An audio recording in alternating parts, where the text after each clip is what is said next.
Hello, friends. In our last grammar lesson, we talked about adverb clause of purpose.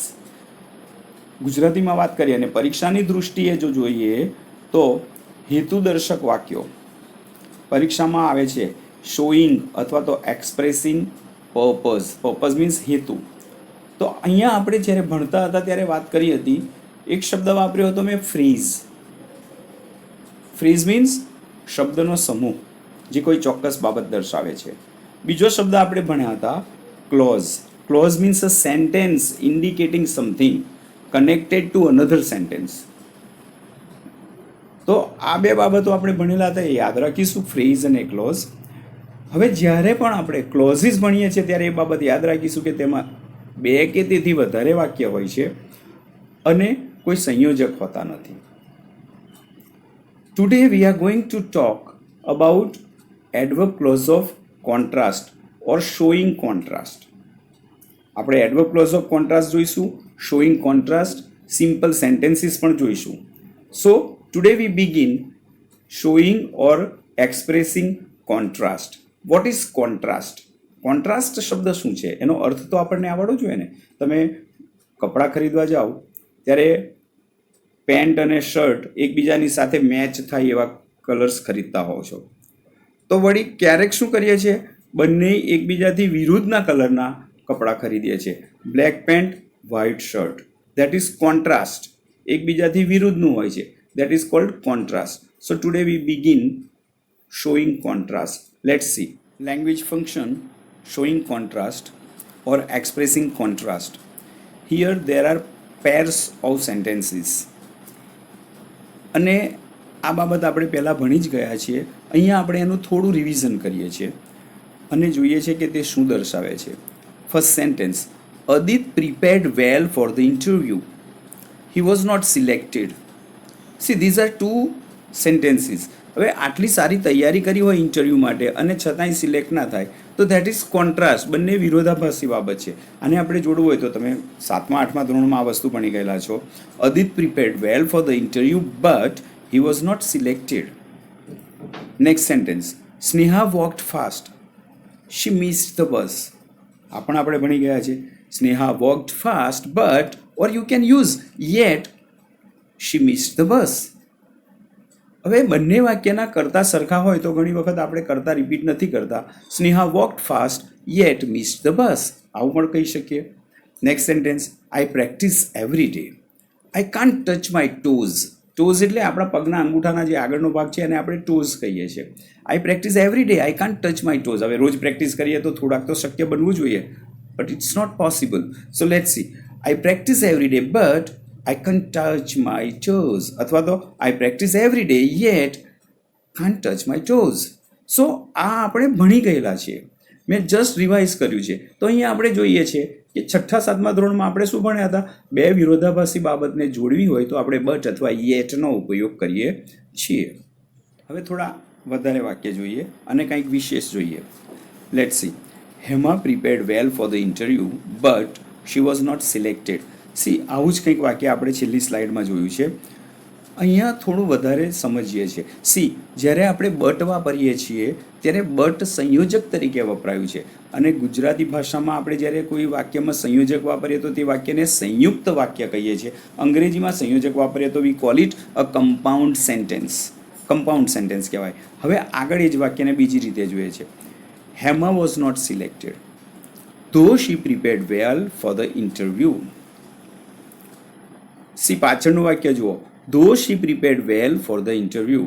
હવે આ ધોનો અર્થ છે એ પાછળના વાક્યની પાછળ કરીએ છીએ, એટલે ભાવાર્થ શું થાય છે, હેમાએ ઇન્ટરવ્યૂ માટે સારી તૈયારી કરી છતાં પણ અથવા છતાંય she was not selected. But કહીએ તો પણ અથવા પરંતુ બોલીએ છીએ, ધો કહીએ તો છતાંય, છતાં પણ આવું બોલીએ છીએ. એમ જ આપણે બીજી રીતે જોઈએ તો ધો નથી વાપરવું મારે, તો મારી પાસે બીજા ઓપ્શન્સ છે. Although or even though Hema prepared well for the interview, she was not selected. બાબત એકની એક જ છે, કહેવાની રીત બદલાય છે. મેં જ્યારે બટ વાપર્યું તો તે સંયુક્ત વાક્ય હતું. હું જ્યારે ધો, ઓલ્ધો કે ઇવન ધો વાપરું છું ત્યારે તે સંકુલ વાક્ય બની જાય છે, કોમ્પ્લેક્સ સેન્ટેન્સ બની જાય છે. કોમ્પ્લેક્સ સેન્ટેન્સ બને એટલે કે એમાં હંમેશા ક્લોઝિસ જ હોય.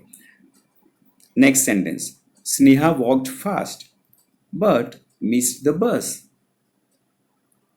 આ જ વાક્ય મારે બીજી રીતે કહેવું છે, સ્નેહા મિસ્ડ ધ બસ ધો શી વોકડ ફાસ્ટ. અહીંયા ભૂલથી ધો પછીના શીનો એસ કેપિટલ થઈ ગયો છે. It should not be capital. હવે ધોથી મેં વિરોધાભાસ બતાવ્યો છે. સો ઊંધી રીતે પણ આમ પણ બોલી શકાય, though Sneha walked fast comma she missed the bus. આ જ વાક્ય બીજી રીતે કહીએ તો although Sneha walked fast she missed the bus. આગળ જોઈએ, I practice every day but અથવા તો yet can't touch my toes. આ વાક્ય આપણે જોયા છે આગલી સ્લાઇડમાં, અહીંયા થોડા જુદી રીતે જોઈએ છે. Although I practice every day અથવા though I practice every day I can't touch my toes. તો અહીંયા ધો અને ઓલ્ધો એ ક્લોઝિસ દર્શાવવા માટે વપરાય છે, કોન્ટ્રાસ્ટ દર્શાવવા માટે વપરાય છે. અને આવા સેન્ટેન્સીસને આપણે કહીએ છીએ adverb clause of contrast. Examination માટે આપણે શું ધ્યાન રાખીશું? શોઈંગ કોન્ટ્રાસ્ટ અથવા તો expressing contrast. Let's see some more sentences for more practice. Past hurt.exe may remain in your permanent memory. It will no longer disrupt other programs. જોઈએ, although past hurt.exe may remain in your permanent memory, it will no longer disrupt other programs. આ જ વાક્ય તમે ધોથી પણ બોલી શકો. Though past hurt.exe may remain in your permanent memory, it will no longer disrupt your other programs. Now, ઉપરના વાક્યને તમે બટથી જોડો તો એ કમ્પાઉન્ડ સેન્ટેન્સ થઈ જાય છે. કમ્પાઉન્ડ એટલે સંયુક્ત સેન્ટેન્સ. અહીંયા સંકુલ વાક્ય બની જાય છે. આ બાબત એકની એક જ રહે છે, કહેવાની રીત બદલાય છે. બંને વાક્ય શોઈંગ કોન્ટ્રાસ્ટ જ છે. આગળનું વાક્ય જોઈએ, the government has been trying hard the pandemic is not control. Sorry, there should be has not been control હોવું જોઈએ, હજુ કંટ્રોલ થયો નથી એમ. એટલે અહીંયા પણ પ્રિન્ટિંગ મિસ્ટેક છે. ઇઝની જગ્યાએ આપણે વાંચીશું has not been control. Let's see, although the government has been trying hard the pandemic has not been control. Though ઓલ્ધોનો અર્થ ક્યાં કરીએ? ગુજરાતી તમે બોલો તો છતાં પણ પાછળ અથવા તો એટલે કે વચ્ચે બોલો છો, એ રીતે અહીંયા કરવું પડશે. સરકાર ખૂબ જ પ્રયત્નો કરી રહી છે, છતાં પણ હવે અંગ્રેજી હોય તો આપણે ધો અથવા ઓલ્ધો તે વિરોધાભાસ દર્શાવતા વાક્યની પહેલાં બોલીએ છીએ. The pandemic has not been control. આ જ વસ્તુ તમે ધોથી પણ બોલી શકો, ઇવન ધોથી પણ બોલી શકો. Even though the government has been trying hard the pandemic has not been control. Everything this though, although, even ધો આ બધું સરખું જ છે, ખાલી કહેવાની રીત જુદી થાય છે. ધો વધારે ફોર્મલ છે, આપણે વધારે વાપરીએ છીએ. ઓલ્ધો પણ વધારે વપરાય છે, ઇવન ધો ઓછું વપરાય છે. નો પ્રોબ્લેમ. તમને પરીક્ષામાં આવે તો સમજણ પડે એ માટે છે, અને વાપરવા માટે તમારી જે ઈચ્છા હોય તે વાપરી શકો છો. To show contrast usually V use ધો, ઓલ્ધો, ઇવન ધો. જનરલી આ શબ્દો વાપરીએ છીએ, અને જ્યારે તે વપરાય છે ત્યારે ક્લોઝિસ બની જાય છે. ક્લોઝ એટલે વાક્ય બની જાય છે, સંકુલ વાક્ય બને છે. હવે બીજી રીતે સાદા વાક્યથી પણ આપણે વિરોધાભાસ દર્શાવી શકીએ છીએ. જોઈએ અહીંયા, although I was not well I attended the meeting. વિરોધાભાસ છે. I was not well, I attended the meeting. આ બંને વિરોધી બાબત છે. તબિયત સારી ના હોય તો થોડી મીટિંગ અટેન્ડ કરવાની હોય, શાળાએ ના જવાનું હોય, અને આપણે ચાન્સ શોધતા હોઈએ છીએ શાળાએ ન જવાનું. બરાબર છે? ઓકે, એ મજાકની વાત છે. આપણે ભણીએ. In spite of being unwell, in spite of being unwell, ધ્યાનથી જુઓ, આઈ અટેન્ડેડ ધ મીટિંગ. ઉપર નોટ વેલ હતું, મેં એનું અહીંયા સમાનાર્થી કરીને અનવેલ લખ્યું છે સરળતા માટે. In spite of A preposition છે. પ્રેપોઝિશન કહીએ તો નામયોગી અવયવ છે. ઇન સ્પાઇટ ઓફ, હવે ઓવ પછી કોઈ પણ ક્રિયા દર્શાવતો શબ્દ આવે તો આપણે ભણેલા કે આપણે વર્તમાન કૃદંત પ્રેઝન્ટ પાર્ટિસિપલ એટલે કે આઈએનજી વાળું રૂપ વાપરીએ છીએ. તો ઉપરનું વાક્ય છે વોઝ. ઉપરના વાક્યમાં વોઝ વપરાયું છે. વોઝ શું છે? ટુ બીનું રૂપ, બીનું ભૂતકાળનું રૂપ. હવે ઓવ પછી આપણે કોઈ પણ ક્રિયા વાપરીએ, ક્રિયાસૂચક શબ્દ, ક્રિયા દર્શાવતો શબ્દ, તો આઈએનજી વાળું રૂપ વાપરીએ.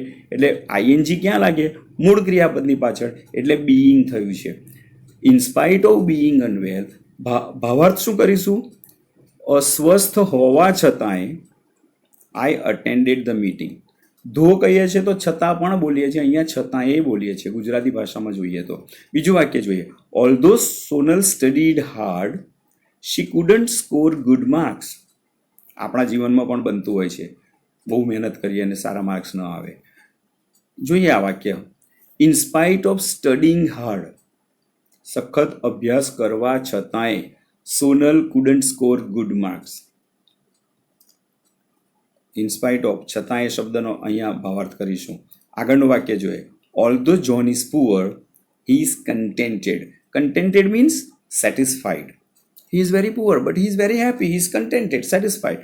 જોઈએ એને બનાવવું હોય તો, in spite of being poor, ગરીબ હોવા છતાંય. હવે ઘણી વખતે તમારે હંમેશા આવી રીતે વર્તમાન કૃદંત વાપરવા એવું જરૂરી નથી હોતું, તમે નાઉન પણ વાપરી શકો. એટલે અહીંયા શું કહીશું, in spite of poverty, poverty એ નાઉન છે પુઅરનું, જોન ઇઝ કન્ટેન્ટેડ. સો આ બીજી રીત છે, in spite of poverty John is contented. આ જ વસ્તુ મારે બીજી કોઈ રીતે કહેવી હોય તો હું આમ કહીશ, ડિસ્પાઇટ પોવર્ટી જોન ઇઝ કન્ટેન્ટેડ. અહીંયા મેં ડિસ્પાઇટ શબ્દનો ઉપયોગ કર્યો. ઇન સ્પાઇટ ઓફ અથવા તો ડિસ્પાઇટ બંને સમાનાર્થી જ છે. Though Rocky invited everyone, no one came for the party. જોઈએ, in spite of Rocky's invitation, in spite of Rocky's invitation to everyone, no one came for the party. આપણે પોતે ભાવાર્થ સમજીને શબ્દો મૂકવાના છે. જેટલું આપણું વાંચન સારું હશે એટલા વધારે સારી રીતે આપણે વાક્યમાં શબ્દોની ગોઠવણી કરી શકીશું. તો પ્રેપોઝિશન્સનો ઉપયોગ કરીને પણ કોન્ટ્રાસ્ટ દર્શાવી શકાય છે. એટલે ઇન્સ્પાઇટ ઓફ અથવા તો ડિસ્પાઇટ કોન્ટ્રાસ્ટ દર્શાવવા માટે વપરાય છે. વી can say though, although, even though, even if, but, yet, show contrast. વિરોધાભાસ દર્શાવે છે. But there are some other ways to show contrast. Let's see some more sentences. Though it was raining heavily, the boys went to play. સાદી રીતે કેવું હોય, it was raining heavily, but the boys went to play. આમ પણ કહી શકીએ આપણે. Now see, હવે બીજી એક રીત છે, howeverનો ઉપયોગ કરીને પણ આ વાક્ય આપણે કહી શકીએ છીએ. However heavily it was raining, the boys went to play. સામાન્ય રીતે આ બાબત આપણે યાદ રાખીશું. હાવેવરની પાછળ એડજેક્ટિવ અથવા તો એડવર્બ વાપરીએ છીએ, વિશેષણ અથવા ક્રિયા વિશેષણ વાપરીએ છીએ. સામાન્ય રીતે આ પ્રમાણે આપણે બોલતા હોઈએ છીએ. પછીનું વાક્ય જોઈએ, though your shoes are very costly, they are not weather appropriate. હવામાનને યોગ્ય નથી એમ કહ્યું છે અહીંયા, વેધર અપ્રોપ્રિએટ. બીજી રીતે કહીએ હાવેવરનો ઉપયોગ કરીને, however costly your shoes are, they are not weather appropriate. See, however પછી વિશેષણ વાપર્યું છે. હવે આ વાક્ય હજી પણ એક રીતે કહી શકીએ છીએ, costly as your shoes are, they are not weather appropriate. See, however પછી વિશેષણ વાપરીએ છીએ. હવે કોન્ટ્રાસ્ટ બતાવવા તમારે જો એઝનો ઉપયોગ કરવો હોય તો વિશેષણની પાછળ આપણે એઝ વાપરીએ છીએ. However difficult the exam paper was, I think I did well. મને લાગે છે કે I did well in the examination. આ જ વસ્તુ બીજી રીતે કેવી હોય તો, difficult as the exam paper was, I think I did well. Though the exam paper was difficult, I think I did well. Although the exam paper was difficult, I think I did well. એટલે ધો ઓલ્ધોનો ઉપયોગ કરીએ છીએ ત્યારે એની પાછળ વાક્ય આવે છે, એટલે કે જે સાદી વાક્ય રચના છે, કર્તા ક્રિયાપદ કર્મ, પેસિવ હોય તો કર્મણી પ્રયોગમાં લખીશું એ આવશે. જ્યારે હાવેવર પછી વિશેષણ આવે છે, પછી વાક્ય સ્વરૂપ આવે છે, અને કોસ્ટલી પછી એઝ વાપરીને પણ આપણે વિરોધાભાસ દર્શાવી શકીએ છીએ. તો આ બાબત આપણે ધ્યાનમાં રાખીશું. Now here I have some sentences for you to combine them, showing contrast or expressing contrast. You know, પરીક્ષામાં આપણે આ વાક્ય જુદી જુદી રીતે આ બાબત પૂછાતી હોય છે. ફંક્શન પહેલાં તો રિસ્પોન્સમાં પૂછાય છે અને કૌંસમાં લખ્યું હોય શોઈંગ કોન્ટ્રાસ્ટ, અથવા તો રેકગ્નાઇઝ ધ ફંક્શન, એમાં તમારે કોન્ટ્રાસ્ટ દર્શાવતા વાક્ય પૂછી શકે છે, અને કમ્પ્લીટ ધ સેન્ટેન્સીસમાં પણ પૂછાતું હોય છે. હવે બીજી અગત્યની બાબત, 3 માર્કનો એક પ્રશ્ન પૂછાય છે, combine the sentences into one sentence. ત્યાં 3-4 વાક્ય આપ્યા હોય ને 4 વાક્યને તમારે એક વાક્યમાં પરિવર્તિત કરવાનું હોય છે, ટ્રાન્સફોર્મેશન હોય છે. તો ત્યાં જુદી જુદી વાક્ય રચનાઓનો ઉપયોગ કરવાનો હોય છે. ત્યાં તમે સાદા વાક્ય, સંયુક્ત વાક્ય, સંયોજકો વાપરી શકો અને ક્લોઝિસ પણ વાપરી શકો, ફ્રીઝિસ પણ વાપરી શકો. તો જુદી જુદી જેટલી વાક્યરચનાઓ આપણને આવડતી હોય તે વાક્યરચના જ્યાં જે વાક્યરચના અનુરૂપ હોય તે આપણે વાપરતા હોઈએ છીએ. એટલે બે વાક્યોને કમ્બાઈન કરતાં શીખીએ તો પછી આગળ જતાં આપણે 4 વાક્યને કમ્બાઈન કરતાં શીખી શકીશું. Let's see, combine the given sentences. We will do one for you. Here we will do Asin performed well in the match. She was not selected for the final match. શરૂઆતની મેચમાં સારું પરફોર્મ કર્યું હોય અને છતાંય પસંદ ન થાય, વિરોધાભાસ કહેવાય. Though Asin performed well in the match, she was not selected for the final match. Although Asin performed well in the match, she was not selected for the final match. હવે આ જ વસ્તુ તમારે સિમ્પલ સેન્ટેન્સમાં કહેવી છે. Simple sentence એટલે સાદા વાક્યમાં, જ્યાં કોઈ પણ સંયોજક વપરાતો નથી, માત્ર એક જ વાક્ય હોય છે. તો આપણે શું કરીશું? In spite of performing well in the match, Asin was not selected for the final match. હવે however નો ઉપયોગ કરવો છે. However well Asin performed in the match, she was not selected for the final match. As નો ઉપયોગ કરવો છે. તો well as Asin performed in the match, she was not selected for the final match. So there are many other sentences, about 8 sentences are there for you to write to combine them and do some homework. Before we end this session, let's see this topic for the examination point of view. પરીક્ષામાં તમને આ 3 જગ્યાએ પૂછી શકે છે. Recognize the functions. There you may be asked showing contrast. Give proper responses. ત્યાં પણ તમને પૂછી શકે છે. And one more thing, complete the sentences. Complete the sentensesમાં showing contrast એવું કૌંસમાં લખેલું હોય, આપણે તે સમજાવવાનું હોય તો આપણે કેવી રીતે સમજાવીશું? ચાલો જોઈએ. Although she had promised to come, હવે અહીંયા વાક્ય અધૂરું છે, તમારે ભાવાર્થ સમજવો પડશે. She had promised to come, but what happened? એ તમારે જણાવવાનું છે. Although એટલે છતાં પણ. તો although નો અર્થ તો આપણે પાછળ કરીશું, એટલે તમે જ્યારે ભાષાંતર કરો, she had promised to come, છતાં પણ આવવાનું વચન આપ્યું હતું, છતાં પણ, તો વિરોધાભાસી બાબત તમારે કહેવાની છે. છતાં પણ ન આવી, આમ જ વિચારીએ ને આપણે. So, although she had promised to come, she didn't come. Next sentence. Even though Virat scored a century, સામાન્ય રીતે એવું બનતું હોય કે વિરાટ સેન્ચુરી કરે અને શું થાય? Our team wins the match. અહીંયા વિરોધાભાસ છે. Even though he scored a century. તો તેનાથી વિરુદ્ધનું વાક્ય તમારે લખવાનું છે અને કાળનું પણ ધ્યાન રાખવાનું છે. વાક્ય લખીએ ત્યારે વાક્યરચના તો તમને આવડે છે, કરતા ક્રિયાપદ કર્મના સ્વરૂપે આપણે લખીએ છીએ. પેસિવ હોય તો કર્મણી પ્રયોગમાં કર્મ આગળ આવશે, ટુ બીનું રૂપ અને ભૂતકૃદંત લખીશું. હવે અહીંયા જોઈએ, even though Virat scored a century, India did not win the match. આ વિરોધાભાસ થઈ ગયો. Next sentence. However cheap this shirt is, કહેવા શું માગ્યા છે? આ શર્ટ ખૂબ જ સસ્તું છે. હવે અહીંયા કહ્યું છે ગમે તેટલું સસ્તું છે છતાંય, હાવેવરનો સંદર્ભ આપણે આવું કરીશું. છતાંય શું? I will not buy it, or I cannot buy it.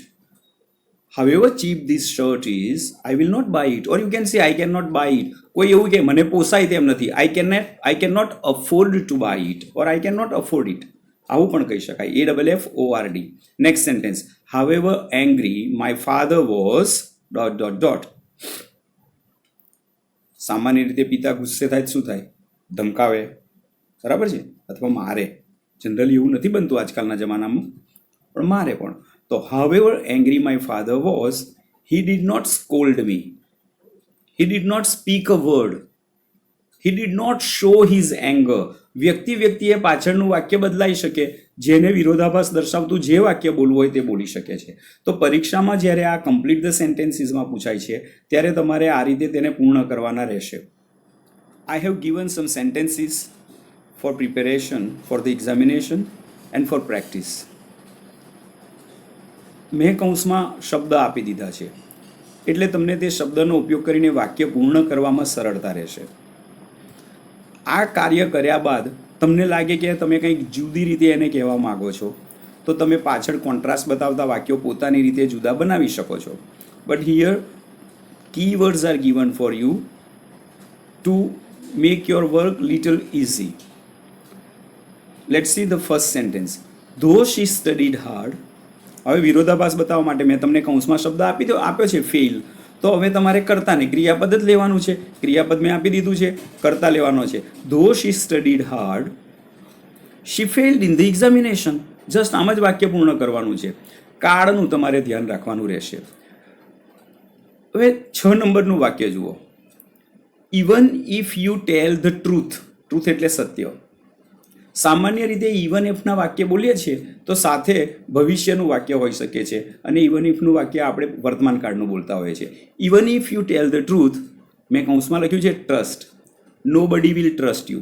કરતાં તમારે જાતે વિચારવાનો છે. કરતાં અહીંયા આપ્યા પણ હોય, ન પણ આપ્યા હોય. આગળની વ્યક્તિ કરતા જે છે તેની તે વ્યક્તિ પાછળ કૌંસમાં આપેલી ક્રિયા કરે તો આપણે એક્ટિવમાં લખીશું. તેની પર ક્રિયા થાય છે એટલે પેસિવ બની જાય છે, તો તમે પેસિવ વોઇસ લખશો. પેસિવ વોઇસ લખશો એટલે ટુ બીનું રૂપ અને ભૂતકૃદંત લખશો. આ બાબતનું ધ્યાન રાખશો અને આ કાર્ય પૂર્ણ કરશો. I hope you will do it. Thank you. Good day.